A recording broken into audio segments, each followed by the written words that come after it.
Dokisa wali erubowa ku luguudo olw'ekigo nga wakava ku luguudo olunene olukutwala ku kisaawe ky'ennyonyi abachina kye baakamala okumaliriza ekya Entebbe International Airport. Era kale naffe tubafunyeemu lwakuba batunyunyunse nno sente za express ne bali teziggwangayo kontrakiti eyo nayo kale tujja bisanga ebyo.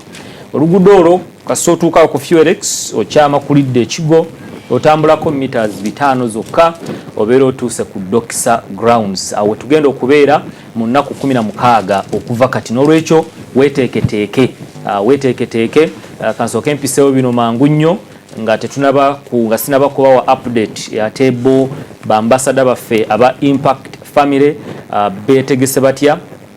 Njagala kutegeeza nti mu kaseera kano osobola naawe okwegatta mu mukisa guno nga owagira enteekateeka eya Passover Festival ey'omulundi guno wali ku Dokisa grounds erubowa nga osindika ensimbi obanga tusobola kuzireeta mu ndeeba ewa church administrator abeerawo n'obanga tosobola njagala gwali ku Dream TV ne Dokisa TV nkuwe enamba kw'osobola okuyita obenga osindika ensimbi zo ofune omukisa ng'enteekateeka bwegenda maaso abamukumwe mwafuna omukisa okugendayo okulaba ekisaawe nga bwe kiri kati ku mulundi guno ate bwe mugenda okuddirayo ebintu bigenda kuba biralamu bigenda kuba byanjawulo. Nsaba batutereyo enamba ezo waliwo abali ku MTN waliwo abali ku Airtel wonna wooli waliwo n'eri gyenja okusembyayo okubawa eya bonna nti bw'obanga gwe oluusi oyinza okwanga oyagala kusindika ng'ekiweebwayo oba ekimu eky'ekkumi n'ebirala eyo nayo nja gikuwa *223 naye kansooke nkuwe zino eza MTN producer ninze gwe nsomere abali ku Impact FM. Bw'obanga oli ku MTN osobola okunyiga *65*3 noteeka merchant code eya 7229 nonyiga ash kati omuwendo gwo gwonna gwoba okasuka. So nga ate gwe ali ku Airtel merchant code gyenkuwa eri 4373161. Osobola okufunako wogiwandiika n'osindika mpolampola. Gwali ku Airtel merchant code eri 4373161. So nga ate gwe ali ku MTN merchant code eri 7229. Eya bonna producer bw'obanga ogiina nsaba nayo ogimpe ya *223 then nayo mbawe code eyo kuba nayo nungi ejja kuyamba era enteekateeka zonna ojja kubanga oziraba bulungi nnyo. Neyanzeege gwe waliwo endala eno kati ekuwa n'ebirala ebisukka ku Passover Festival Giving osobola okunyiga network yonna gy'oliko *223 noteeka merchant code eri 14563 14563 munkwate ennyango osobola ogamba 14563 bw'obanga oli mu kuwandiika gwali ku Impact FM 220 onyiga *223 14 merchant code 563 awo ojja kuba buterevu nga nawe obeera kitundu ku Passover Festival. Kansooke nfune update okuva eri Governor mukama waffe wa Impact Family ate olwo ndyoke neyongereyo. Governor Collins Kafeero nsanyusa okulaba n'okuwuliza ng'oli wala kandabe oba nkufunano bulungi kati nkuwulira webale kuweereza ssebo naawe bale kuneeyungako akawungeezi ak'olunaku olwaleero wasabye ssebo abasajja abo aba puroguramu yo nkyalinzekka okyali wekka. Okay, Governor muyimiriddewa nga gwe Governor Impact Family naddala mu nteekateeka zino eza Passover Festival abantu baagala okufuna update okuva gy'oli. Era kati obunkeeke buli ku ludda lwange olw'okuba nti nno kati ennaku ziri 16 naye enteekateeka zaffe eziriwo kati zimaze okutuuka mu bifo byaffe ebisinga obungi kyenda ku 10 zituuse. Okay. Naddala mu centers lwakuba okuva mu center kati nga olaba Kayunga kuva ku Blessed book center okutuuka mu bifo ebyenjawulo we wasigadde gundi naye nga e Masaka ziri ku station yaffe, Embale ziri ku station yaffe, Jinja ziri ku station yaffe, era district zonna we zizijja. Kati ba ambassadors nabo babadde batambuza omulimu mulungi nnyo. Ambassador Roni Busia yenna ambunyiza kaadisi ezo, era bo yangambe tubali ku nteekateeka kati za transport ngeri gye bagenda kutambulamu okutuuka ku Dr. City wali eri abagenda okuba okusaba kwa Passover, International Passover Festival. Okay. Kati Iganga ewa Pastor Musiitwa era nayo bazijja bali ku gundi ne basembeza wali ewe, era abantu bazinona. Mbale omukulu seneta waffe Lipoto akoze omulimu munene nnyo wamu ne ba ambassadors abali mu kitundu awo, kubanga ne Butalejja Teacher Agi chairperson ne ambassador batambuza omulimu ogwo bulungi nnyo. Mukulu Mutwaliki mbadde naye era n'akola program n'agamba nti mu Jinja City ne mu Jinja Rural cards zatuuse dda era abajinja City bo babadde bali mu kuteekateeka za transport. Okay. Kati Emityana ambassador Semakula Brian omusumba oyo batambuza bulungi nnyo mu Emityana district ate ne kwagala Stuart mu municipality, era kati jezi zatuuse bulungi. Kakati Mukono nga wamanyi Mukono munene ali Mukono South, Mama Nasuna eri ku Kizibu ku Mwaro, Mpunge wane Mukono batambuza ne mukulu Mawejje bulungi nnyo, program etambula bulungi. Ate nga ne Nada Saulo atambuza program yaffe bulungi nnyo mu Buyukwe district, ate nga akwatako ne ku Jinja n'enjerwawo program etambudde bulungi. Kakati mu nteekateeka kati gye tulina abantu bonna abamu babadde baŋŋamba ate kakati kadisi abamu bavaayo badda mu kuwumula. Kati abamu abave Kayunga bajja Kampala okuwumula, abave Kampala abamu bajja Kayunga. Ffe tubadde tubagamba kasisa bateekateeka okujja kwabwe, wakati abantu babadde bankubira kakati ate batugambye nti nabo batugamba luli tugende abantu bataano, tugende abantu batono. Ne mbagamba nedda, famire bw'ebanga esobola okuggalawo n'obwo obuto bulina essaala zaabwo. Ffe waffe buli muntu agenda kuyingira, ate oba tufunye kaadi tugenda gikuwera ku mulyango olw'okuba nti nno obudde bugenda, ate abamu bayinza obutafuna access kuzo. Kati oli adda ŋŋamba kati atafunye kaadi atajja kuyingira, ne mugamba nedda. Era njagala kusinzira wano nga ndi mukulu Mulanzi mbategeeze buli muntu yenna wakuyingira. Wandika ebintu byo wansi mpola mpola, obw'onootuuka wali obijjuze ku kaadi yo. Nze ngenda kuba ku mulyango, buli muntu ateekwa okufuna kaadi ku mulyango. Atagifunye eno wakati abamu batanzizijja ate Kayunga ate bazitwale ye Kampala, kuba bagenda ne famire zaabwe okulya ennaku zino enkulu. Naye nga mu byonna program ebadde etambula bulungi ssebo. Kale neyanzeege amina ssebo, nja kweyongera obbawuliza mu agenda enkya. Amina ssebo. Okay. Yabadde Governor Collins Kafeero, Governor Impact Family, ng'atuwa update mu bitundu by'eggwanga ebyenjawulo kaadi gye zituuse. Kaadi ezo ekisooka tezitundibwa era nga bwakugambye nti bw'oba togifunye ojja kuba ng'ogifuna ku mulyango. Nene ekintu ekirala ekikulu nti emabega waayo producer yantutteko kaadi yange wano, emabega waayo ebeera tewaliwo kiwandiikiddwako n'ekimu. Omulimu gwakyo ekikulu kati ngene ya Sheikh Aman Kyeyune.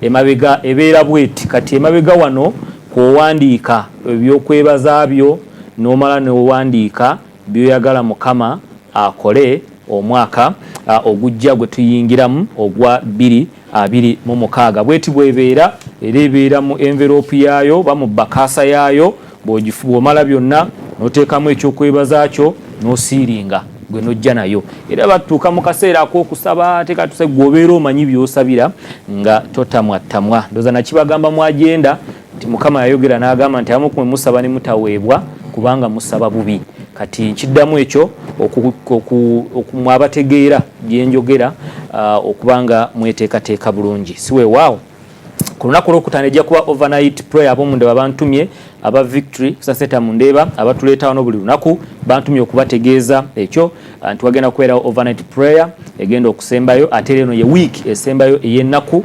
21 omutume wa Kristo ze yalangirira ez'okusaba n'okusiiba mu ngeri emu n'okwenenya n'okwetereza okwezza obujja n'okusabira Uganda mu kaseera kano ke tulimu ak'obululu ndooza era ne b'amaanyi mubasabire bali mu kawenja amaanyi bannange yesimbyewo producer mumpeeko mu kamera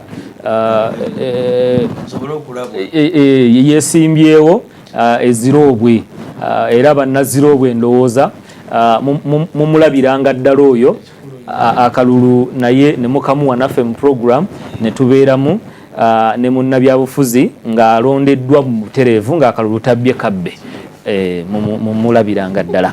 Alright, olunaku olwaleero bonna bannannyinize nga bwe ndaba bateredde era nga wali nnyina mulumba musajja mulokole so nga ate aliraaniddwa munywanyi we omusamize Makolo era nga makolo ekimutuuza wakati kubeera munywanyi wa Zisabusolo yatera okumutereeza Zisabusolo bw'awaba omusamize n'atereeza omusiraamu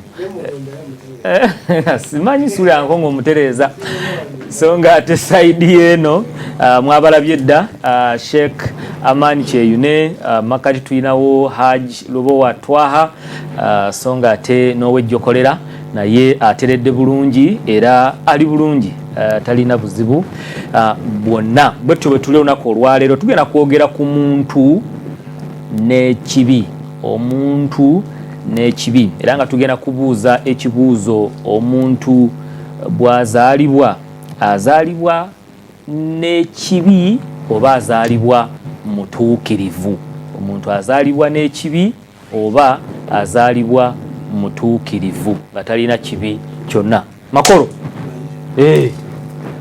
dakiika zizo kati balamusizaaku mwena abagaba n'abatuuliriza naye nno ebintu bino bitwala nnyo olubereberye omuntu teyazaalibwa teyakolebwa na kibi ekibi kyajja luvannyuma ekiyitibwa ekibi kyajja luvannyuma olwa omusota okwogera n'omuntu simanyi katonda bwekikola omusota gulina okumenya n'omuntu batuuka n'okutta ekyama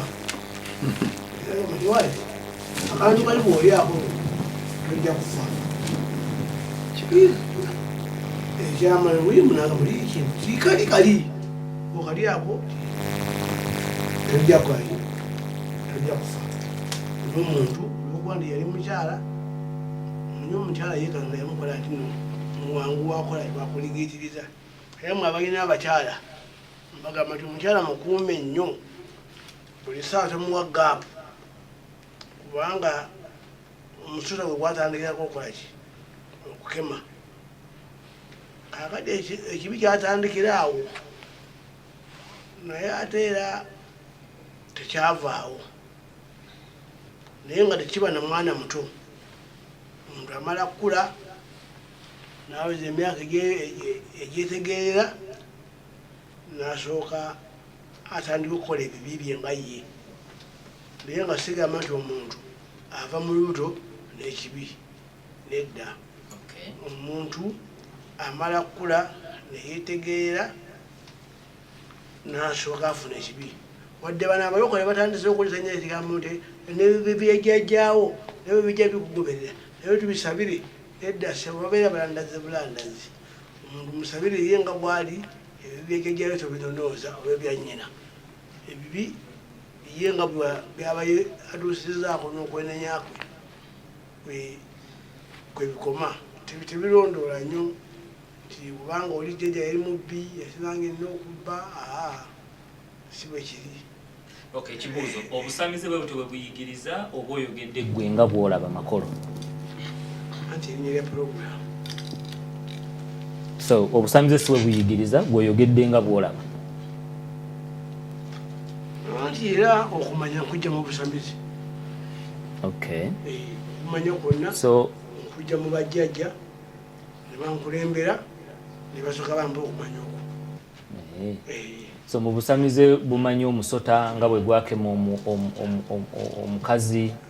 Ebintu bino byonna bitambulira wamu nabo maganya okubebengulako. Tewali muntu musamize na muntu mulokole. Bintu bine mu butonde ffenna tuli ekintu kitya kimu. Engabana y'ebyenfuna yaleeta bino. Toba n'amadiini geeyongedde nnyo ngabana kubanga toba babasoma eddiini eti babasoma bayibuli yemu naye bajjeemu ebibinja nga 10 n'amakanisa nga mangi. Engabana yaleeta ki omugaati bwe gwalisa obuzibu okweta engabana gabana eno notematema muki mu ddiini naye ng'ekikolo ky'eddiini kyonna busamize. Ku kikolo kyonna eky'eddiini enzikiriza yonna okukkiriza Katonda oba okusaba kwonna kwasibika mu busamize obaza okufuna amagezi. Okay, so gwogamba nti mu busamize mukkiriza nti omuntu tazaalibwa na kibi, tazaalibwa na kibi, azaalibwa mulongoofu. Ekibi n'okifuna ng'omaze okwetegeerera. Okay. Owejjokolera bamumpeera omuzindaalo Sonko Charles owejjokolera musajja mu Katuliki. Tuli kwogera ku omuntu n'ekibi. Obukatuliki buyigiriza ki ku muntu okuzaalibwa? Azaalibwa n'ekibi, azaalibwa mu kibi oba azaalibwa mutuukirifu nga talina kibi kyonna? Mbalamusizaako abatulaba n'abatuwuliriza. Nze Sonko Charles okuvejjokolera. Mbeera wano mu puroguramu singa kafulu wabula ntwala obutume bwange obw'Omukristo nensobola okugatta ettaffaali ku kukkiriza kwange mu ndaba yange n'enteekera yange ey'Obukristo oba mu nzikiriza mu ntambulira ey'Obukatoliki. Kereziya mwe tutambulira oba Bakatoliki tuyigirizibwa ebintu ne bijja nga bitambula okutuuka ku ffe n'abaliwo ne tubayigiriza, naye entandikwa y'ebitandikirwako tubuuzibwa ekibuuzo mu katikisimu oba ebitandikirwako nti ekibi kye ki, nti ekibi ne tuddamu nti gwe musango tuzza mu maaso ga Katonda bwe tugaana okukwata obulungi ebiragiro bye. Olw'okuba nti mu njigiriza yaffe Abakristu Abakatoliki tumanyi nti ekibi kyatandikira mu ggulu ne malayika eyayitibwa ekitangaala oba malayika w'ekitangaala gwe tumanyi nga Lusifa, mu nda ye bwe yeekuza ne yeegulumiza n'ayagala okufaanana Katonda n'akola obujeemu, bw'atyo n'agobebwa mu ggulu n'asuulibwa ku nsi.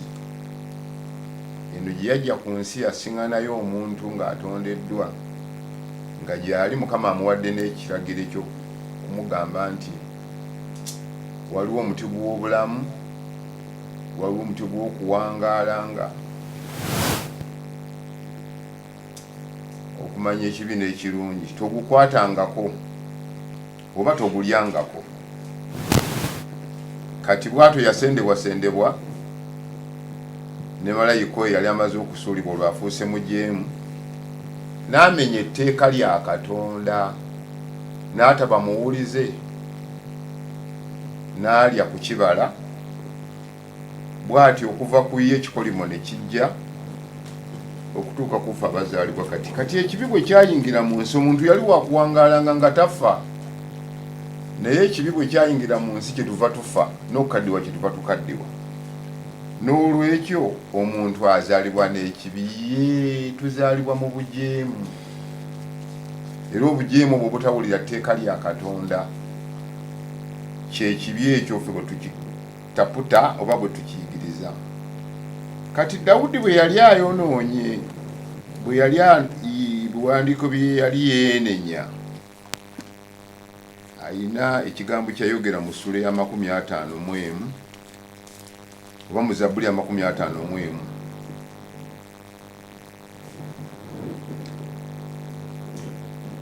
Bwe yali yeenenya, naye olunyiriri olwokutaano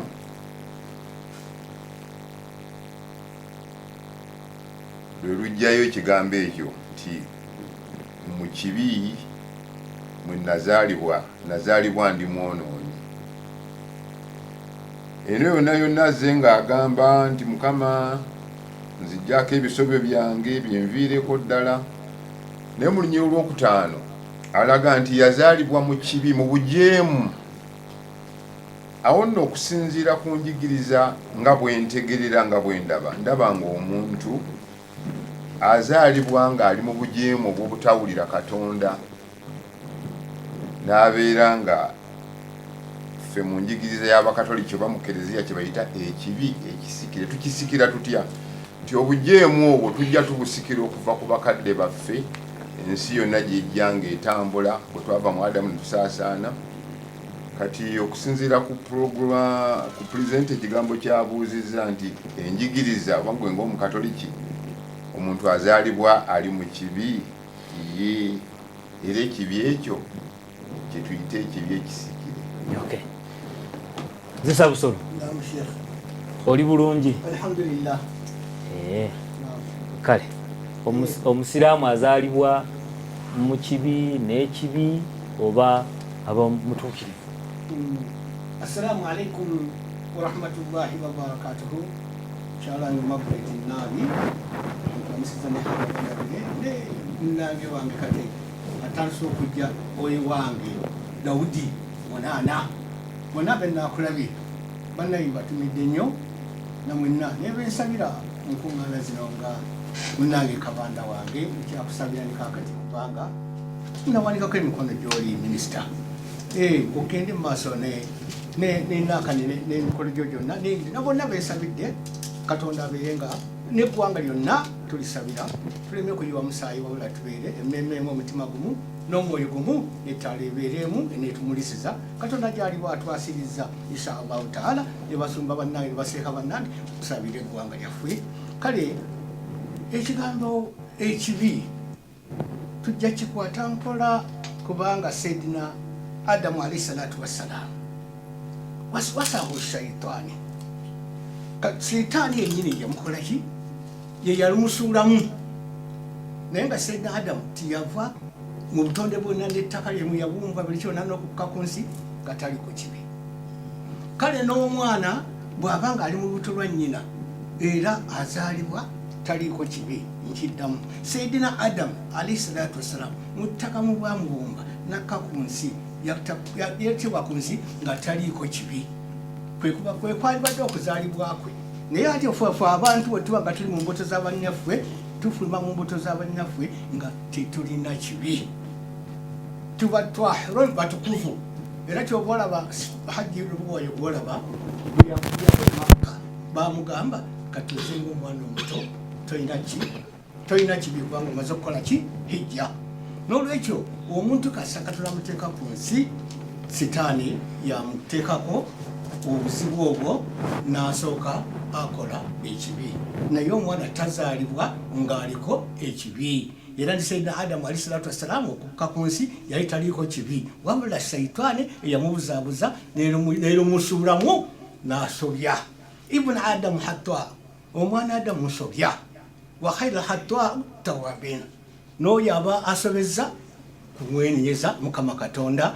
N'olwekyo omwana omuto tabaako kibi tetutonderwa. So ogamba Adamu sitaani yamulumba bulumbi n'alyoka aleeta ekibi nga ne Adamu bamutonda mutuukivu awedde emirimu era n'abaana abato bonna baza twahiru naye kakati bagenda bajja okujjako neewuunyako kimu kyokka nga kisanga waggulu eyo wa pasita Serwadda.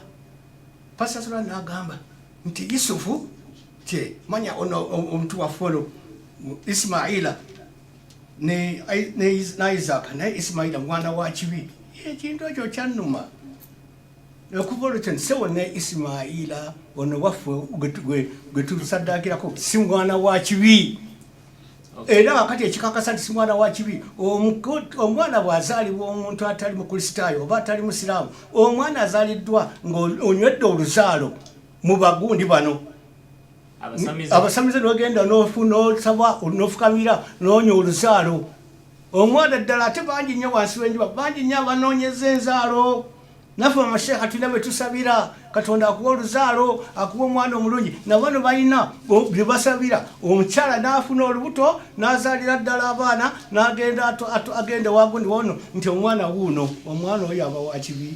Omwana kasita azaalibwa nakka ku nsi ye azaaliddwa kiwedde naye essaawa ey'ekibi ejja kutuuka ng'ebiseera by'okumuwandiikako ekibi nga bituuse y'emyaka 15 gy'aba awezezza olwo n'asooka atandika okukola ebibi n'aba omwana w'ekibi naye omwana omuto tabaako kibi era bwekityo bannange bwe bamukitegeera. Tuyanza tweyanzege mpeera omuzindaalo Sheikh Aman. Sheikh Aman, buli musiraamu azaalibwa n'ekibi? Alhamdulillah wassalatu wassalamu ala rasulillah sallallahu alayhi wa sallam wa ala alihi wa ashabihi ajma'ina wa ba'di. Abatuwuliriza mwenna abaagalwa mbalamusaako n'ekiramuso nti assalamu alaykum wa rahmatullahi wa barakatuhu. Baganda baffe abatannaba kusiramuka emirembe gya Katonda gibeere gye muli. Mu ddakiika oba obutawera ntumirako abantu mwenna naddala omusumba Wakiti awekajaawo n'omusumba w'Ebuyuki mbatumiddeko nnyo mu kulwanguyo n'abakkiriza mwenna n'abatuuze mwenna ab'ezziro obwe naddala b'omu luka gw'engalookalu mbaagaliza emirembe emirungi. Sebo moderator, topic eno gy'oleese enkulu era ng'eza bulijjo bwe ziba enkulu kubanga ebuuza nti buli muntu azaalibwa n'ekibi kyekibuuzo kyekibuuzibwa. Katonda agamba nti entonda za Katonda za mirundi esatu. Olutonda olusooka lwe lutonda ffenna lwe tumanyi ena entonda nnya. Olutonda olusooka lwe lutonda ffenna lwe tumanyi olwa Adamu alayhi salaam olwo gwe tulaba Adamu Katonda amwogerako mu Bayibuli buno berebere 27 nti ne tukola omuntu ne tumubumba n'enfuufu y'ensi nga yali Adamu. Ne Qur'ani gwegamba mu sura ya 4 aya esooka Katonda ga ya ayuha nnasu ttaqu rabbakum alladhi khalaqakum min nafsi wahida wa khalaqa minha zawjaha wa batha minhuma rijalan kathira wa nisaa wattaqullaha alladhi tas'aluna bihi wal arhama inna allaha kana alaykum raqiba. Kitegeeza nti olwo lutonda ffenna tukkiriza lwa nfuufu.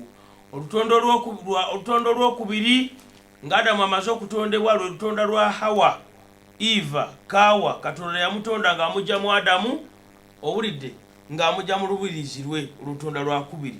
Olutonda olwokusatu lwe luli lwe tulabye nga Allah agamba nti khalaqa minha zawjaha wa batha minhuma rijalan kathira wa nisaa. Katonda ayinjiwaza okuva mu Adamu ne mukyala we Kawa mu nkola ey'okuzaala nga bw'olaba naffe olwayiro bwe tuli. Olutonda olwokuna olwo nga lwewuunyisa nnyo abantu lwe lutonda lwa Allah lweyise Katonda lweyise ekiragiro Allah nti wajja kubaawo omwana azaalibwa ng'azaalibwa Mariyamu nga taliiko taata naye ng'alina maama we ye Yesu. Kaakati ekibuuzo kibuuza Adamu tumutadde ebbali, Yesu tumutadde ebbali, Kaawa tumutadde ebbali. Kati tubuuza omuntu ono nze n'abatuwuliriza naawe moderator Mr. Mulanzi twazaalibwa era tuzaalibwa n'ekibi? bo balinga tonna baffe kutuwa bo bali tubuulire batondebwa bazaalibwa tebalina kibi anti kati guno omutwe gwogera ku bazaalibwa Adamu tebamuzaala talina taata talina maama era oli bwampulira ng'ayogera ku Adamu okutegeerako kuba kutomeregana n'omutwe gw'otuwadde kuba Adamu teyazaalibwa owulidde Adamu yali muntu awo nga tonnakimbuuza nkiikirira nze n'abatuuliriza nnyina wa Adamu yaani kulaga nga kukyuseemu omutwe gugamba buli musiraamu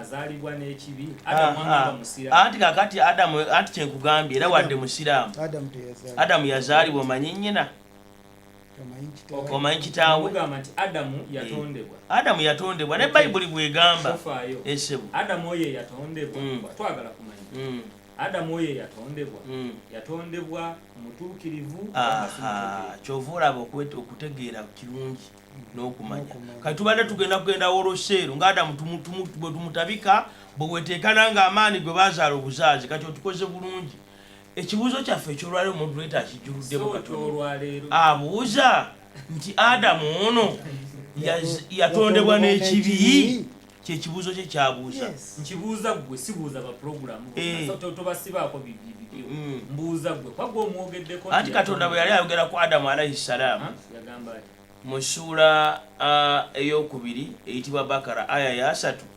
Allah yagamba nti inni ja'ilu fil ardi khalifa ngenda kuteeka omusigire ku nsi yali ayogera ku Adamu in particular bamalayika ne bamugamba nti ataja'alu fiha ogenda kuteeka omuntu oyo ku nsi Adamu anavaamu ma yafsidu fiha anajoyonolerako yafsiku dima atayiwe n'omusaayi wa nahanu nusabbihu bihamdika nga ffe tubale tukugulumiza n'amatendo go gonna qala Katonda nabagamba inni a'lamu ma la ta'lamun manyi bingi byemutamanyi. To make the story short, Adamu n'atondebwa mu ttaka nga talina kibi kyonna ng'era talina kikolobero kubanga ebibi twogera kibi olw'okugatta nga banagati ku Victory wabaddewo omuntu naye nga babadde emitwalo emeka kati bwe twogera ku kibi twogera ku bino: okunywa omwenge, okutta, okutamiira, obwenzi, oba otegerekeka.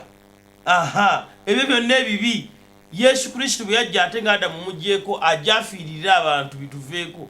Kati Adamu ku ebyo byonna talina kyeyakola, teyatta, talina mukamusajja gwe yayagala, ne bw'omuleeta mu kyaki wane wa Dr. Sirwadde Adamu leero ng'afudde n'omugaa gy'owe Mukama obujulizi ssebo wakola ki nga tonnabakkiriza Mukama. Adamu talina kibi kyonna kye yali nakyo kubanga Adamu ye Katonda yamutonda, talina kibi kyonna kye yakola. Okay, Adamu talina kibi. Talina. Ate Eva ko tugambye olutondo olulala. Ate Eva. Kawa talina kibi. Naye talina kibi. Naye talina kibi. Ate Isa. Isa alayhi salamu talina kibi. Naye talina kibi. Talina. Okay. Kati ugenda ku muntu omusiraamu. Kati tugenze ku muntu. Hadith rabi kanoti ngojja kama ajja katanga yo musamiza agamba Isa tusoma mu kitabo kino sebo. Ekitabo kino kiyitibwa hadisi zino zakuŋŋaanyizibwa omu ku baimamu abakulu mu ddiini ayitibwa Imamu An-Nawawi, tuziyita 40 An-Nawawi, ziri 40. naye hadisi arabi eyokuna Nabbi sallallahu alaihi wasallam bwati bwagamba kuba ate nabbi wama yantuku anil hawa in huwa illa wahyuha, buli kyeyogera nga gali mazima. Hadisi egamba nti ani Abdurrahman ibn Abdullah ibn Mas'ud radiyallahu anhu qala, sahaba oyo ayitibwa Abdullah ibn Mas'ud kwejiwa hadisi yagamba nti hadasana Rasulullah sallallahu alaihi wasallam, ombaka wa Allah Nabi Muhammad sallallahu alaihi wasallam yabanyumiza basahaba abo nga bwawulidde. Agamba wa huwa sadiqul masduq, ngate nali Nabi Muhammad akakasibwa byayogera nga gali mazima. Agamba bwati, agamba nti inna ahadukum, buli omu mazima, buli muntu omu mummwe, musiraamu si musiraamu, ayina eddiini tayina, musamize oba yenna kasitabeera nga muntu, inna ahadukum yujma'u fi batni ummihi 40 yawma nutfa, akuŋŋaanyizibwa mu lubuto lwa maama we ng'ayingiddemu okumala ennaku 40, omuntu oyo ng'ali tondo.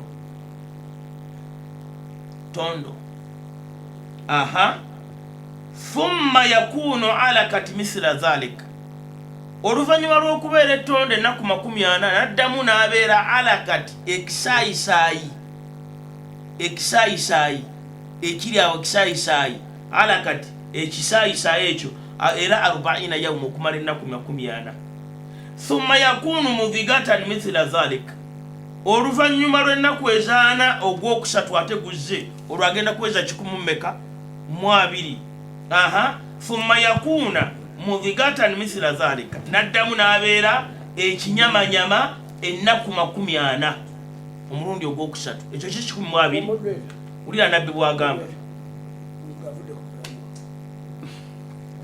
ati nsija ali mu budde bwe ndi mu budde bwe agamba thumma oluvannyuma lw'ennaku ezo 120 yurusilu ilaihi malaku katonda asindika malayika eri ekitonde ekyo kunaku 120 muntu leta sebo Mr. Mulanzi katonda yasindika malayika ng'oli muntu lwa mamawo ennaku 120 kati kino kyekyaliwo fayanfau fihi ruh malayika eyo katonda n'agiragira efuwemu omwoyo mu kino ekiyise mu stage ez'essatu kunaku 120 era bwe ziwera 120 ffe mu busiraamu olubuto bwe luvaamu tulusaalira ne tumuziika mu busiraamu kuba katonda bamufuuyemu omuki omwoyo kati is a living creature kitonde ekiramu ulira bwagamba ekisooka emufuwamu omwoyo kunaku 120 wayumaru bi 4 kalimat katonda n'alagira malayika eyo emwandiikeko ebigambo ensonga 4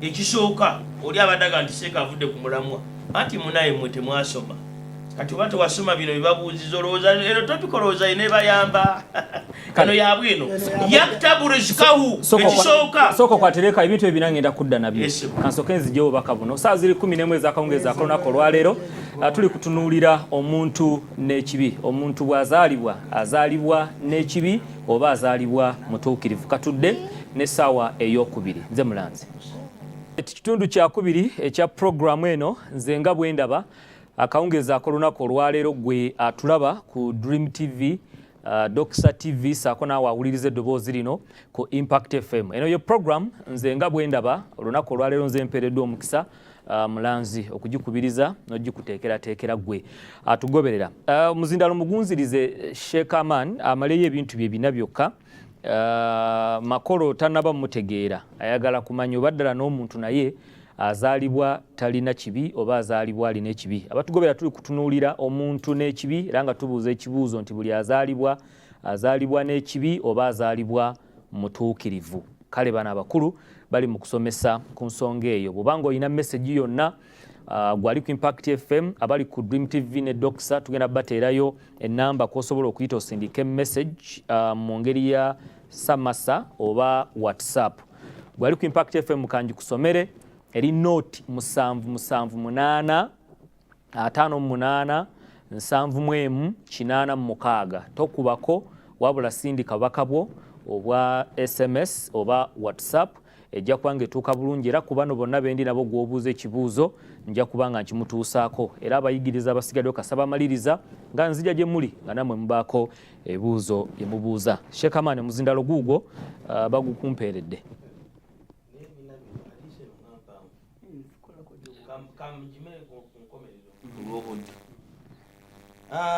tulabye nga ebintu biri bina katonda byamuwandiikako naye kimu ku byo malayika byewandiika tusoose ne riziki ogenda kubaotya mubyenfuna byo naye kyenjagaddemu nti nabbi yagamba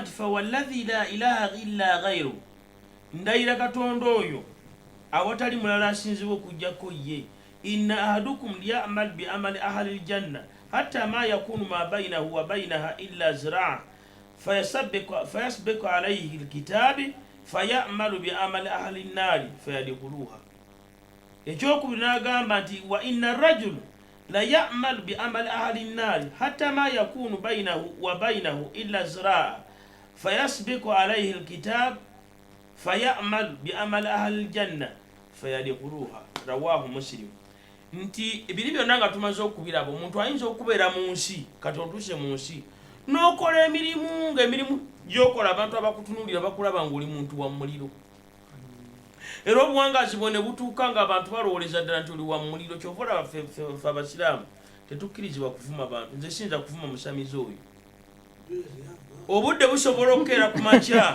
ng'omusajja asiramusi mbululi wamuvuma abeera nimubuulirira okubuulira n'okuvuma mu ate hadisi nemuzika ng'egamba nti omuntu asobola okukola emirimu gy'abantu b'omujjana n'akola emirimu nga mirungi gundi tava mu muzikiti asiiba musiraamu asaala nnyo ne bukeera ku makya ne baga nti wategedde nti gundi yafiiridde mu ssabu so okkiriziganyiza nezisa busolo tugamba nti omuntu azaalibwa nga katonda buli muntu ne bayibuli ekyogera mu buwulize 7:29 nti laba nze nakola omuntu nga mulungi naye ba abantu ne banoonya bingi byebakola ki katonda takolangako kusamira takolangako kubeera mulokole takolangako kukola kino bakiri wabula gweoyo yonoona n'ogamba kangende nyende kangende nkole bwenti nolwekyo ssebo teriyo omuntu azaalibwa na kibi ekibi gwe kennyini mutima gwo shaitani yekubuzaabuza n'oguyingira okikola nebale kumpuliriza ate moderator hajo wakanya oba obudde obuweddeko katono nnyo nja kuwa ngenda kudda tofaayo haji oyongerezaako owakanya okkiriza tweyongereyo inna alhamdulillah mbalamusizaako mwenna abali eyo assalamu alaikum warahmatullahi wabarakatuh sebo ekibuuzo nze mu kusooka kyambuzaabuzizza kubanga sandisoose kutematema muntu kuzaalibwa kwe ng'ate waliwo abataazaalibwa naye seeka kitemyetemye bulungi nekiba nti omuntu eyasooka teyatondebwa na kibi wadde bamalayika baalabula katonda kyogenda okuteeka omuntu mu nsi anaayonooneramu okirawo bekengera nga babuuza Allah nti ogenda teeka omuntu mu nsi agenda okwonooneramu aya seeka gisomye surati bakara aya ya 30 ogenda okuteeka omuntu mu nsi anaayonooneramu atuuke n'okuyiwa omusaayi ng'ate ffe bwetuli tukutendereza tukusinza naga nti nze mmanyi kyemutamanyi katonda yakola omuntu wentandikira n'ebintu bisatu omuntu ateekwa okuba ng'alina omubiri ekyokubiri omuntu ateekwa okuba ng'alina omwoyo seeka gwayogeddeko wano n'ekyokusatu omuntu ateekwa okubaamu omuzimu era teri muntu atalina muzimu kati katonda atugambe mu Qur'ani alam naj'al lahu aynaini saabawa amaaso abiri mulungu obadde ki amasimu banaye tugateeke mu silence amaaso abiri walisaana nembawa n'olulimi washafataini nembawa n'emimwa ebiri wahadainahu najidaini nembateekamu endowooza bbiri omwoyo bwe guba gukusika kuzza ku ddyo omuzimu gukusika kuzza ku kkono so omuzimu gwe mwonoonefu katonda gwakutonderamu era omuntu seka akisomye bulungi omuntu ateekebwamu omwoyo gwe mu nnaku 12 ez'obulamu bwe ng'ali mu lubuto lwa nnyina naye bw'azaalibwa bwe omuzimu ne gumuyingiramu era omuntu okukakasa nti buli muntu abeeramu omuzimu abo bajjajja makolo bwe bakinyweza kuba basobola okunona omuzimu gwo ne bagutwala ne bagubuuza bye baagala n'osigalawo nga weebase era tovaawo bamala kuguzza kale omuntu ateekwa okuba nga amanya nti entondebwa gye yatondebwamu ate waliwo ne aya ya qur'ani ya allah subhanahu wataala ng'agamba iblisi nti abantu mbakuwadde bateege babuzeebuze bakole ki kati omuntu ataalina nsobi sitaani akola kyonna kyasobola nga bwe yakikola ku adamu neyefuula n'omusota asobole okubuzaabuza kaawa ne kaawa n'abuzaabuza adamu kati katonda ayagala abantu kubanga atugambye mu qur'ani nti musuubira okuyingira ejjana nga temumaze gezesebwa kati sitaani ono yakola ki yagezesa n'ebibi era abantu ne bibatuukako ne babikola ne baba nga bajja kuvunaanibwa mu maaso ga katonda naye ng'omuntu yennyini katonda okumutandika tatandika teyamutonda na kibi wadde nga waliwo embeera ey'okuba nti omuntu asobola okwonoona. Okay, omuzimu guno Allah aguteeka mu muntu nga tannaba kufuna mukka gusanga nti kati afuuse muntu oba wali eri mu nnaku ziri ng'akyatondebwa omuzimu nagwe baguteera gyosooka okusika ku nsi gwe muzimu oyingiza muzimu okay, gye tuyita karimu mu lulimi olusiraamu. Omuntu yenna kasita abeera ne kariinu aba ayina kulwanagana. Nabbi Muhammad sallallahu alaihi wasallama yali ne mukyala we Aisha kati ne bafuna obutategeeragana. Nabbi n'agamba Aisha nti kirabika kariinu yeeyo kutawaanya kirabika omuzimu gwo gukutawaanya. Aisha n'addamu Nabbi Muhammad sallallahu alaihi wasallam ti naawe omuzimu gwo gukutawaanya. Nabbi n'addamu n'agamba nti naye ogwange nagusiramu. Aisha ngwe tannagusiramu. Kati omuntu yenna alina okulwana okulaba nga asiramula omuzimu gwe. Zisa busolo gugwo musiramula omuzimu gwo. Ne Yesu Kristo akyogerako agamba nti daimoni omubi bw'ava muntu agenda n'abuna mu nsenyi eyo n'anoonya okuwummulira bw'abulwa agamba nti kanzireyo mu nju yange. Enju ye yeggwe. Akomawo mu nju ye bw'agisanga ng'eyereddwa kitegeeza oba omulokodde oba omusiramudde. Makolo wabadde omukono gwo gwabadde waggulu nga bwe ŋŋende wa mulumba. Mukulu w'amaanyi yabadde avudde ku mulamwa nga twagambye omuntu azaalibwa n'ekibi. Tulina okudda eri ntola mutonda so wabadde oyagala mutereeza. Yagambye nti Yesu teyakola ku kibi kuba Yesu yalina kibi. Yesu yafuna ekibi. Bw'asanga abantu abali mu yeekaalu nga batunda n'akwatibwa obusungu. Nedda munvuga speed sinnaba kubuuza ku kibuuzo omuntu afuna atya ekibi. Ekibuuzo kibuuza omuntu bw'azaalibwa azaalibwa n'ekibi oba azaalibwa mutuukirivu. Ekibuuzo kitegeerekeka. Sinnagambako kufuna ebyokufuna tujja bituukako tugende mpola. Mulumba muzindalo guli wuwo bw'omala ndyoke mpulize bannayuganda nga babuuza ebibuuzo ku nsonga eno. Neyanziza ssebo neyanzeege moderator waffe omulungi programu yaffe eno zenga wendaba ku Dream TV Impact Radio ne BTV Dokisa mwebala otulaba ate n'otuwuliriza. Nze Mulumba ge mannya ndi mulokole. Ekibuuzo kino kikulu nnyo mu bibuuzo bye tuzze tufuna nga tugigatte mu miramwa gya programu yaffe ey'omwaka omulamba kumpi eno emaze eggobe mu kibya ng'ate yeefundikira omwaka. Nze nga bwendaba kusinziira ku njigiriza ya Bayibuli n'Omwoyo Omutukuvu, omuntu azaalibwa n'ekibi kasita n'abanga muntu ng'ate ayitibwa muntu okuva mu Adamu azaalibwa n'ekibi kubanga Adamu mwe tuva ffenna ye yakola ekyo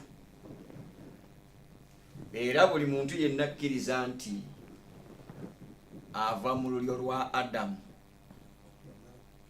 yagabana ku kibi era azaalibwa nakyo. Njagala okwebaza Omukatuliki alambise bulungi ensonga ze naye era olw'okuba nti buli omu bamuwa omukisa okwogera. Obudde ngenda bukuwa kati waliwo ekize kyenjala tujje mu njagala waliwo ekize kyenjala tujje mu kkubo. Mu aba Bayibuli namwe mukkiriza nti Adamu yatondebwa talina kibi? Kuba bano aba Qur'ani bakitulaze aba Abayisiraamu bo batulaze ne bagamba nti Adamu yatondebwa talina kibi. Ngedda toyongereza ku byenjogedde nze amamu aba Bayibuli either wajja okolera yaba kiddamu oba mulumba kuba makolo yetalina gyagwa mu bya Bayibuli. Tusobola okwegabanya amanya ba sonko Adamu nange nanse yange Adamu yatondebwa talina kibi mu butonde bwe kubanga Katonda yayogera mu luberyeberye essula emu olunyo lwa 26 katukole omuntu mu ngeri yaffe mu kifaananyi kyaffe emu ku ngeri Katonda gye yayogerako butuukirivu. Kati Adamu teyatondebwa nga mujeemu. Adamu yatondebwa nga atuukiridde naye kozi kwe yava Adamu ffenna tufune ku kike kwe kujeemera eddoboozi lya Katonda mu lusuku kye baamugaana kubanga Katonda yateekawo condition ku byamuwa nagamba bino bibyo byonna naye ABCD kino don't touch on tokikwatako tokirya. Kati awo we wava ekibi fe abantu kye tuzaalibwa nakyo kuba ne Adamu yakifunira awo naye before nga tannaba yali mutuukirivu. Ojja kulera kyokkiriza ekyo? Genda maaso. Neyanziza ssebo mwami Sonko awo tuli basomi ba Bayibuli. Kaakati olunyiriri luno kyenva nduleeta Adamu okuva lwe yakola ekyo ffenna ne tufuna kino. Zabuli twagiwulidde tugiddamu era nja kuleeta n'olunyiriri lulala essula ya 51 olunyiriri lujja kuba lwa 5. Bayibuli erambika bweti laba nze natondebwa mu bubi ne mu kwonoona mange mwe yanzaalira. Kati buli azaalibwa nga muntu azaalibwa alina ekibi. Era nyongerako olunyiriri luno oluli mu kitabo kya Koseya essula ejja kuba ya 6 olunyiriri olwa 7 nsaba mupulirize bulungi.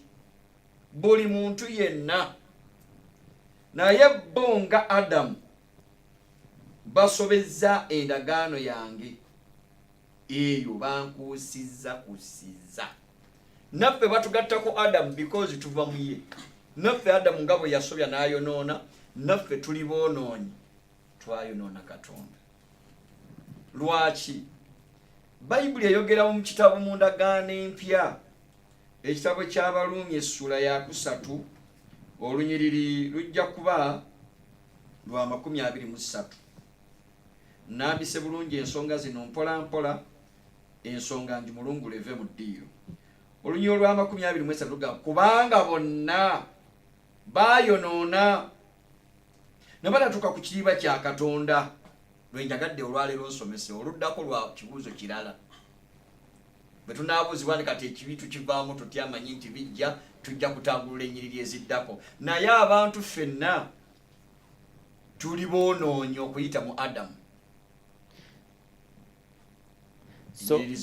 So oli bw'avaayo n'agamba nti tazaalibwa na kibi abamulimba abatamanyi bumwa gye yava. Kati Abasiraamu balimba kubanga bo bagambye tebazaalibwa na kibi. Anti ate ono amaze n'akusomera nze nga mpulira n'agamba kullu ibuni Adamu khata, buli muntu yenna ava mu Adamu mwonoonyi. Takyogedde tokiwulidde.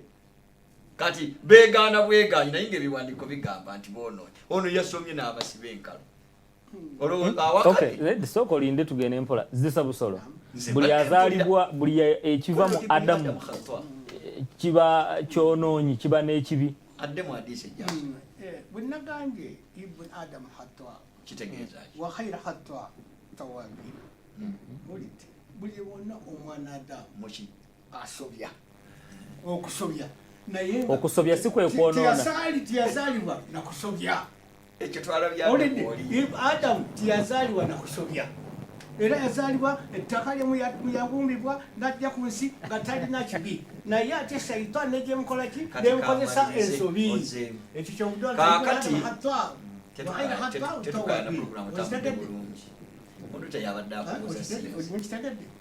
nkuwulidde kaakati ffe ewaffe ne tumanya nti omuntu yenna bw'agamba nti tazaalibwa na kibi aba awubiddwa okutegeera ebyawandiikibwa ebyogera ku nsibuko y'omuntu lwaki kubanga ffe ewaffe ekibi kijja lwako kusobi era kanyongereko olunyi luno mu bbaluwa ya yokaana nno luntomedde wano mu bwangu nnyo era kanusome mu bwangu ebbaluwa ya yokaana esooka essula 3 olunyi lugenda kuba lwakumeka lugamba bwe luti buli muntu yenna akola ekibi akola n'obujeemu kubanga ekibi bwe bujeemu kati adamu ye yasooka okituleetera ekyo era bwoddayo mu ndagaano enkadde mu lubereberye sula 3 layini ya 15 agamba nti bino byonna bizze kubanga adamu ezadde omusota ezadde ly'omukazi abc lirijja kukolanga bwe riti naawe ojja dibetentanga ekisinziro nawe likubetenta omutwe n'omukazi anaabeeranga bw'ati ekyo kitegeeza kibi kyekizze ne kizaala bino byonna kati njagala abawakana nti tetulina kibi bayibuli bwebanga erambika ega nti omukazi mu bulumi mwanaazaaliranga kati bwe kiba tekiriyo nga tetuzaalirwa mu kibi mukazi wa musiraamu kyatalumwanga azaala musiraamu kyokoleka olwale lumaliriza ng'emikono bajja bbawa mukazi wa musiraamu kimutabuliki kiseeka kihaji ki azaala nga tayise mu kino ekyo kiraga ki nti tuzaalibwa mu kibi musiraamu kyokoleka enjigiriza enfu eyajja alaba omusota n'agwaniriza obwaniriza okoleka bwe twawulira nti ate Muhammad yagaa nti omusota babaganda baffe ejj'omu nnyumba ekyo kirala naye ffe tumanyi nti okuyita mu kibi kyaleeta bino byonna so ewaffe mwami mulanzi maliriza nti ffe ewaffe adamu aleeta kibi ffena ne tuzaalibwa mu kibi kati ekineewuunyisa nga mpunzika ate esaidi eri adamu aleese ekibi ate eriyo kibi kibadde aleese busiraamu bw'osoma essula ya Qur'ani essula ya 2:13 kana nnasu ummatan wahida fabaatha Allahu nabiyina mubashirina wa mundhirina wa anzala ma'ahu alkitab abantu bonna baali ekibiina kimu ekigobera eddiini emu ey'amazima nabbi adamu gye yaleeta kati adamu bamugoberwa kibi kati ate mu kibi bw'ajja n'ekibi eri ne bubeera busiraamu n'abaleetera busiraamu kati awo okay gwe nga kyoga nti ekibi mu bayibuli adamu kye yaleeta bwe busiraamu okay Haji mukono gwo gwe gwasoose njagala kugenda eri abatuuliriza neyanziza nnyo ssebo neyanzeege ekitegeeza mulumba bw'anaasobya abaana be bajja okusiba bayibuli egambye mu Ezekeeri essuula ya 18 olunyiriri lwa 2 ti emmeeme eyonoona yerifa kati ekibi kya Adamu tekisobola kubeera ku bantu. Ekyokubiri njagala omukulu mulumba ataanye kino Adamu ye yakema sitaani oba sitaani ye yakema Adamu baleke bavunaana Adamu. Okay. Kamuyanga kino nno kuba kukeerebwa kwa kumanya byawandiikibwa na buvunaanyizibwa. Adamu si yakema sitaani ye yakema naye ate era sitaani takema Adamu akema mukazi. Naye lwaki kibalibwa ku Adamu? Haje nammere mmanyiyo kankutegeeze oyinza okuba nga toliiyo omwana wo nabba naye omanyi nti ensonga zituukira ku gwe ne bwaba mukazi wo bagamba muka Haji kati nno olw'okubanga Katonda obuvunaanyizibwa bwonna yabutikka Adamu nga ye overall w'omukazi ne byonna n'ebintu byonna bwe wabaawo ensobi ekolebwa tebagivunaana mulala bagivunaana ku Adamu. Ekyo wali okeereyo kitegeera olunyiriri lufulu luyuzeemu. Oyagala Tereza ki? Njagala kuwuliriza. Njagala kugenda eri bantu bakube. Okay. Kati oyagala bakuyigirize. Nawe oyagala bakuyigirize. Ekibi n'ekisobyo. Okay. Ku byombi gwe otegeerako ki? Kakati okusobya. Gwe ku byombi otegeerako ki? Okusobya. Si kibi. Adamu kuyakola. Adamu yasobya. Teyakola kibi. Bamulagira yasobya. Naye kakati ate ekibi. Byebino byetwejja. Tofaayo. Adamu zisabusolo jangu. Soko jewa. Mulumba muleke jangu ene wange. Zisabusolo. So gwe kyongamba nti Adamu mu Quran yasobya teyakola kibi. Nati teyakola kibi. N'atakola kibi. Byanjawulo. Njagala genda w'amaanyi mpuliriza abatugobera. Njagala kumanya nga Haji bw'asabye. Ono bw'agamba ekisobyo si kibi. Njagalindako. Nze mu kusoma okwange Obusiraamu ne Quran. Adamu bamugoba mugamba nti yatondebwa mu ggulu ne bamugoba ne bamugamba nti kati kava mu jjana kawansi. Kiki ekyamugobyayo gye yali? Yasobya teyakola kibi. Yasobya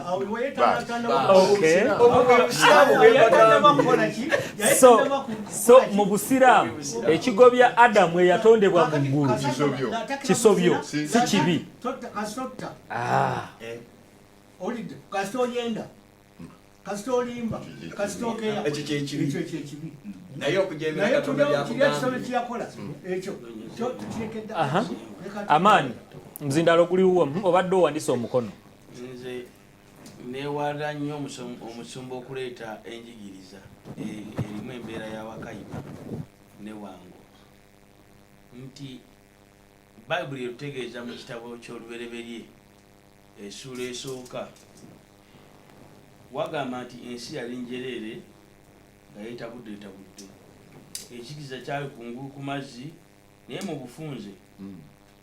Creation plan ya Katonda etulaga nti Mukama Katonda n'alagira wabeewo ebibuka mu bbanga wabeewo n'ebyewalula. Omusumba tanantegeera anti kusoma munna. So kati Katonda bwe yalagira wabeewo ebibuka mu bbanga ebisolo n'ebyewalula. Ebyewalula mwe mulina omusota. Kyali kiragiro kya Katonda. Bw'obanga by'osomesa si bya bulimba oyinayo obujulizi ng'omusota gwali gutambuzaako ku magulu ng'omuntu kiryoke kibo kibonerezo. That is 1 2. Yesu Kristo bwe yajja nze akamu kayimba bwe mpitawo wano nga Pastor Serwada tanatandika. Akayimbo wano abalokole babukabuka bagamba ku musaalaba Gologoosa ebyange byonna byaggwa. Yesu Kristo bwe yagenda ku musaalaba Gologoosa ebibi byonna yabibafiiririra kino ekisikire ne kimulema. Akakabuuza omusumba ajja katuddamu. Okay. Amaze. Oyagala muddamu? Yesu ebibi byonna ku musaalaba Gologoosa byaggwa naye ekibi ekisikire Yesu ne kimulema. Kyali kongola ziga kibiiki. Kati obuyinza buli eri moderator yajja okuddamu. Muddemu. Yesu talina kyeyaleka kyonna ku musaalaba yakijjawo. Kati gwe nakujjako ebibi ne mukazi wo nakujjako ebibi ate ne muzaala omwana ali mu kibi. Amaani oyagala bakuddemu oba toyagala? Obuuziza ka bakuddemu. Oduka n'ekiwago enkota yange. Yesu ku musaalaba yajjawo ekibi kya Adamu. Ekibi kya Adamu kyali kigamba kiti ekikivaamu. Bamugamba nti ekibi kino kireeta kufa. N'okufa kuno kwe kufa ttalalo kw'emirembe n'emirembe nga tewali ssuubi lya muntu yaddamu kufuna. Kati Yesu ekimutwala ku musaalaba kwe kujjawo ekibi kya Adamu eky'okufa okw'emirembe n'emirembe. Njagala mumpulirize bulungi kuba temubyawo. Kati ekyo kye kyatwala Yesu ku musaalaba n'afa ffe tufune kye bayita internal life through Jesus Christ. Kati waliwo kye bayita ekiva mu kibi ng'enkovu. Haji bode ekokonye n'ofuna ebbwa dokita n'akujjanjaba gw'owona ate n'osigala ng'obanja dokita lwaki ndaba enkovu ku mubiri gwange ate ng'ebbwa lyawonyezebwa. kati bino byebibala ebiva mu kibi nga bwowulira okuluma okuva mu kuzaala ezo nkovu eziva mu kibi naye kye bayita ekibi ekya adamu ekyokufa emirembe n'emirembe ekyo yakijjawo omusaalaba ekitegeeza yesu eriya yasooka okugenda mu ggulu oba yesu owenjokolera waliwo akantu era ke baleese kamulungule nkwate ku masimu okusobya n'ekibibi ebimu omuntu aba akoze ensobi era aba akoze ekibi naye olw'okuba nti abantu batwala nti ensobi ebanga enki entono ndowooza abantu bakirwa naye bw'oli okola ensobi naye olaga nti nsonyiwa ebadde ensobi era kitegeeza oba okoze ekibi ekibuuzo kibadde kiraba kiti ekibi n'ensobi okusobya ngambye okusobya mbuuza okusobya n'ekibi byebimu no anti ono yagambye ekyagobya adamu mu ggulu nti yali nsobi si kibi ono wuuno omusiraamu wamwe yayogera ndowooza olaba nyinza okuba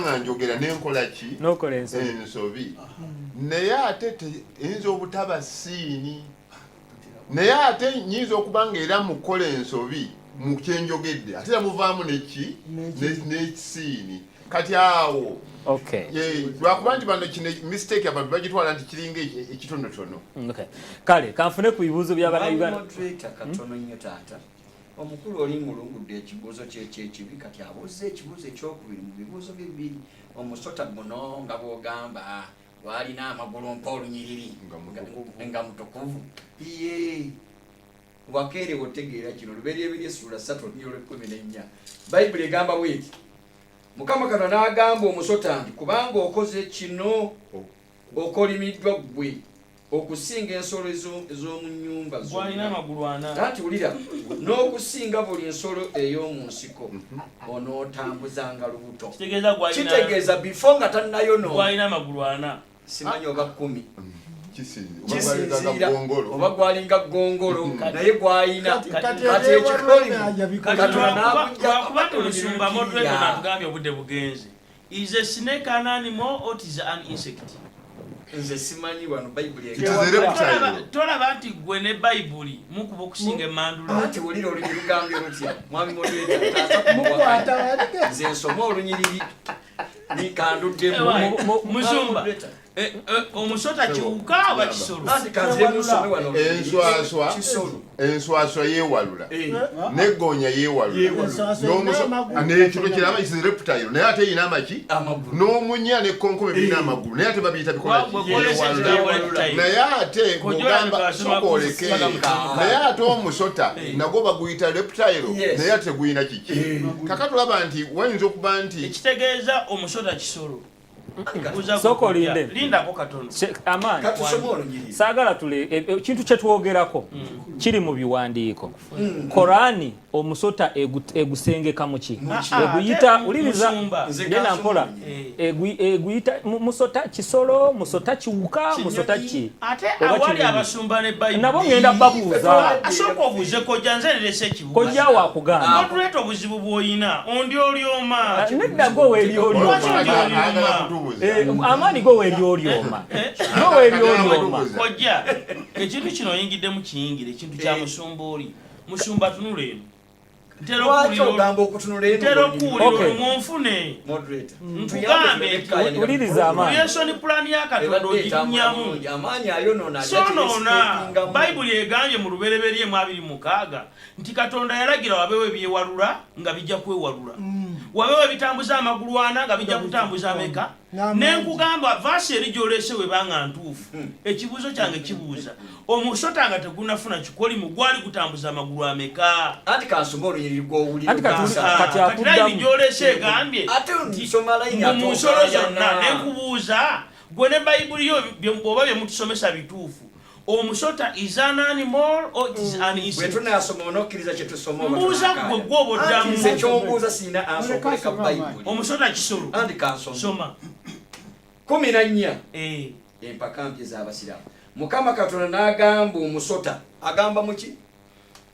Musota nti kubanga okoze kino okolimiddwa gwe okusinga ensolo ez'omu nnyumba ulira omusota nsolo n'okusinga buli nsolo ey'omu nsiko ulira onootambuzanga lubuto okuva newuunyiza musumba ne kati toweewuunyaze omanyi lwaki nkwewuunya nze mbadde simanyi mukuddiza ey'ebintu eryekisolo kamera ensi emulabe mbadde simanyi nti ekisolo kanfuna abali ku layini mwagala kumbuza so okay Amani kyokayanira nti omusota si nsolo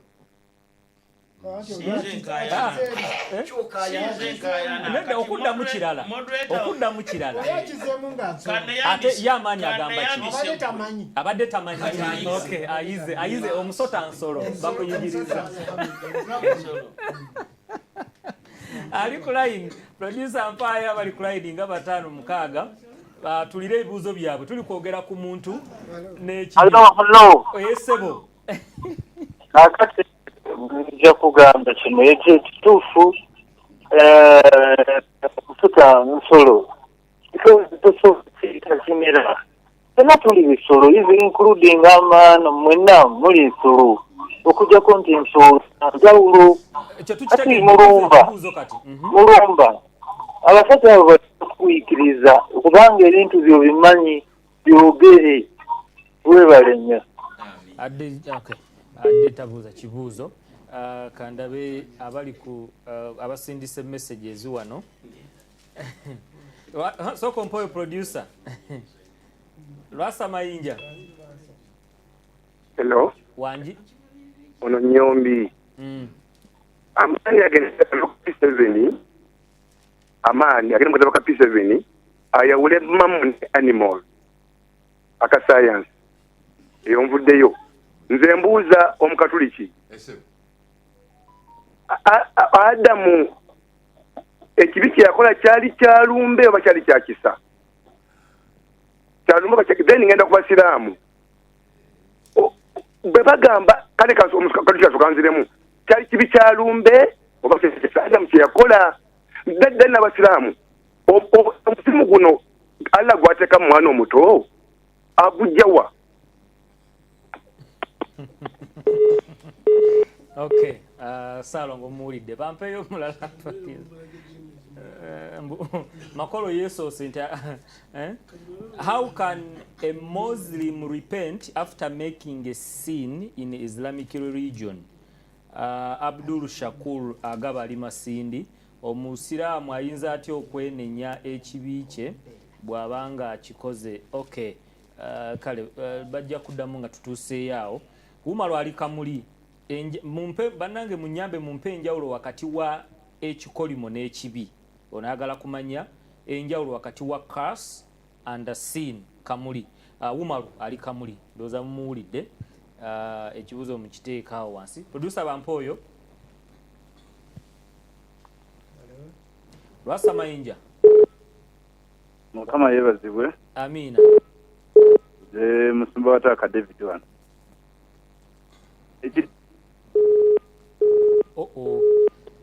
musumba tukusubiddwa bampa omulala Lwasa Mayinja hello wanji ndi bulungi akati nze nina soko kendeze impact badrimo badokse dobozi liyitamu eno tetukulira ensonga yange eri nti bwetuba tutululidde nina ensonga ngenda kujjako olemeddwa okuviira TV oba radio omwana okuzaalibwa n'ekibi kituufu omwana azaalibwa n'ekibi naye Yesu teyazaalibwa na kibi kale producer mujeko agako TV ye bampa omulala bambi bwokuba kakasa nti eddoboozi lya TV oba radio yo liri wansi oba si kyo lijjireko ddala tusobole okuwuliziganya wanji amanya Ibrahim Muwanguzi yesebo mukama waffe yebazibwe amina mukama waffe yebazibwe amina sebo ekibuuzo kyo ekibuuzo kirina ekibuuzo wabula mbadde nja kutereeza mu basajja abo abasiraamu ekibi si bye bino ebikolwa bino bye tukola bino ebirabikako bwenzi bubbi kiki ekibi ekibi buba bujeemu obujeemu kyekibi gino bwonna bubonero obulaga ekibi n'omwana omuto omuwere yakazaalibwa bw'ajja akula naweze omwaka gumu ba myezi olaba nga abba kumva kumwawaani ali awo ate abba kumva kiraga nti omwana oyo yazaalibwa mundamu ye nga mulimu ekibi era oluvannyuma ne kirabisibwa. Abadde abatereeza Ibrahim Muwanguzi mpa omulala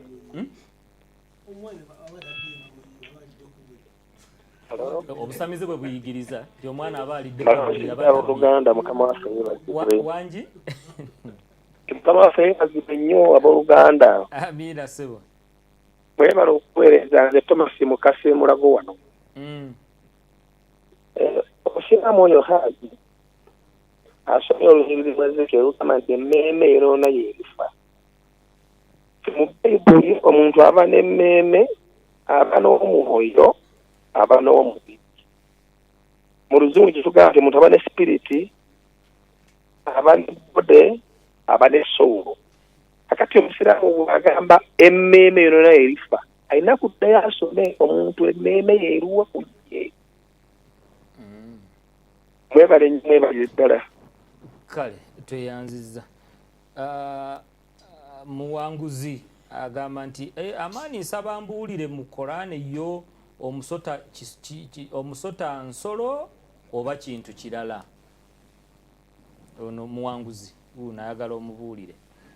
Mpoyo producer agenda muddamu.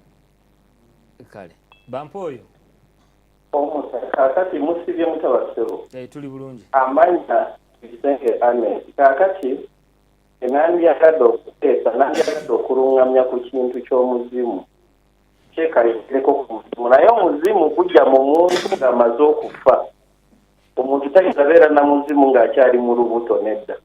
Omuzimu omuzi mu muntu mu Luganda bwe tukivunula nti kitegeeza omuzimu gujja oluvannyuma lw'okufa.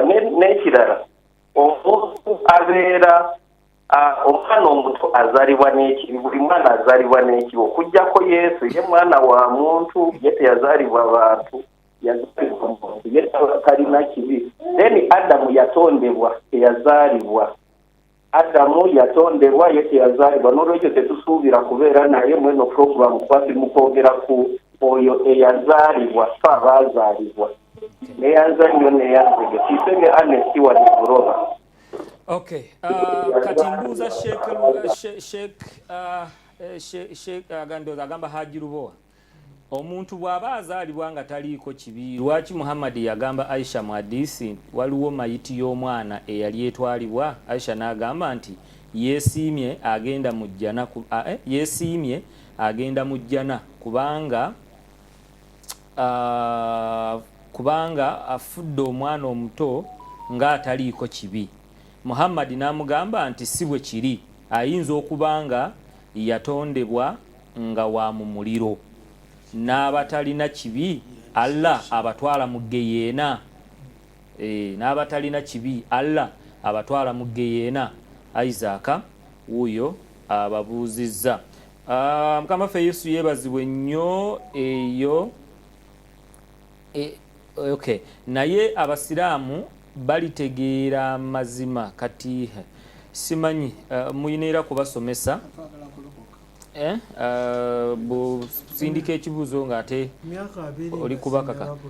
Pastor Douglas Businje omusamize nga ye tateesa ku kibi ye yasoose n'ateesa ku kibi. Okay, mbuuza abasiraamu lwaki Allah atonda omuntu nga mutuukirivu n'amaliriza ng'amusudde mu muliro? Okay, kale mwawule ekibi n'ekikolimo. Umaru yaddewo Kamuli nga ayagala kumanya ekikolimo n'ekibi bye bimu oba bya njawulo.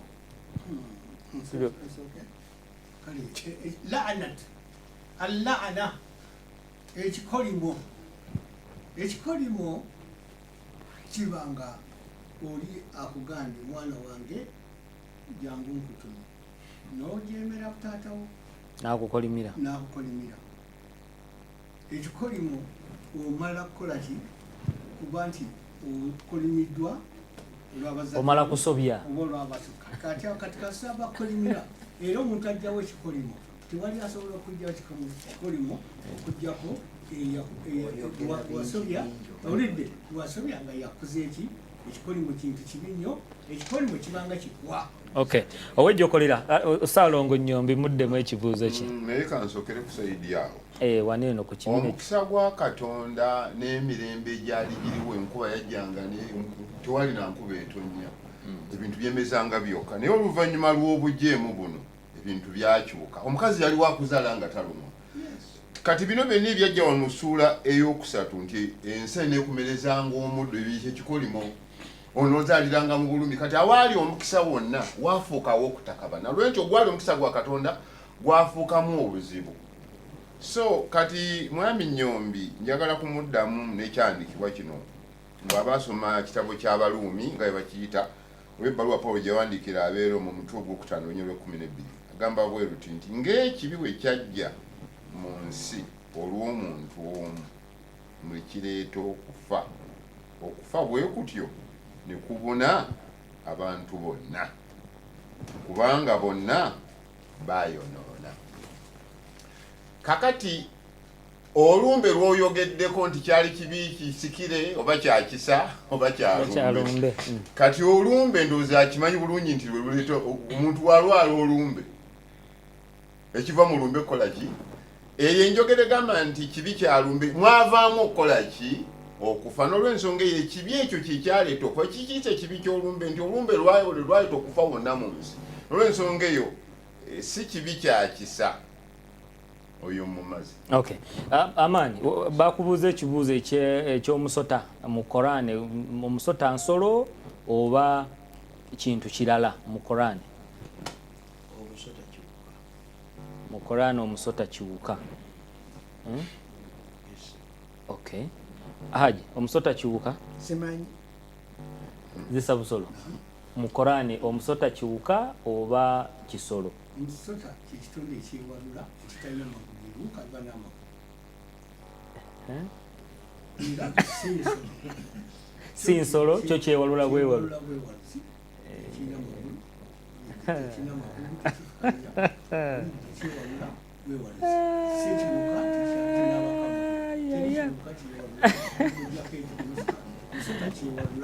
okay Haji gw'oboggalawo program omuzimu Allah agujjawa gwasonseka mu buno obuwere Muhammad sallallahu alaihi wasallam yatugamba mu hadithi gye naleese ya Aisha nti buli muntu Katonda yamutondera omuzimu gwe gye bayita Karinu gwe muzimu era omukulu agambye mbu omuzimu gujja lwakuba omuntu aba afudde nno kubanga omuzimu singa abajjajja bali bamakolo balina kye bakwagalako ne banona omuzimu gwo ne bagubuuza ebibuuzo singa gujja luvannyuma gwandibale tegubimanyi naye guba gubimanyi so Allah agujjawa yeyo gutonda so guva mu Allah oba yatonda mutonda teguva mu ye buli muntu yamutondera omuzimu gwe waliwo Allah bye yatonda nga ye tabiri ebintu ebisinga tabiri so ebimu ku byo gwe muzimu omuzimu yagutonda munaku omukaaga ye Katonda gye yatonderamu ki ensi neggulu era mwe yatondera emyoyo egyo gyemizimu giba mubiri guno mulungi oba bajjajja bagamba guno mwoyo mulungi guno mwoyo wekiri ebyo yakulamu bukuzi nawanga nakulamu bukuzi nakwaki ebyo emyoyo yagiina onaku olukaga tulabagamuti natonda omyo kale wetumalidde nga tukirabye nti abamu bakkiriza nti omuntu naddala abaisiraamu azaalibwa talina kibi kyonna. Sebo mpayo eddakiika omukulu yagambye nti emmeeme bwe nasomye olunyiriri luli emmeeme eba ya muntu byebikolwa bye mwabiteeka era baga nti emmeeme tefumba kigambo ekola ensobi. Kati omuntu bw'aba n'ebikolwa bye yemmeeme ye era aba ye era kyokola omuntu tuyinza omuyita omwoyo tusobola omuyita omuzimu tusobola omuyita yennyini oba emmeeme kubanga omuntu aba n'obwongo aba n'omutima aba n'emmeeme. Okay. Kale Pat tutujja kudda nayo ey'omuntu n'ekibi tubuuze ebibuuzo ebirala ebigenda okuddako awo bye musigadde nammwe nga mwebuuza abakulu bano bayigirize. Mutukirize tukome wano olunaku olwaleero nze nga bwe ndaba bwetyo bwetambudde tujja kutandikira awo.